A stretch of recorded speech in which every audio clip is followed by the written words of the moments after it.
Благодарам колешке Марачани за репликата и очекував вака да зборувавте и кога се носеше буџетот и да ги поддржите амандманите на опозицијата кои што одеа во таа насока во која што вие сега говоревте, а не ги поддржавте, и затоа остана 0,49% од буџетот наменет за животна средина. Толку околу кредибилитетот да не убедувате за ефектите од економската ефикасност. И кажав и во говорот, сите сме доволно свесни за ова.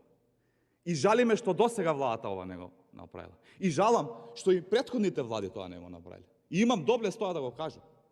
Ама не, само 10 милиони евра од 25 милиони евра заем да одат на реален проект.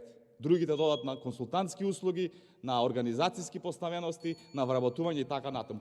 Тука е криминалот кај што од искуство кажувам дека со истраги што имаме активни, ова влада пере пари од меѓународните фондови. Мартин Костовски, реплика.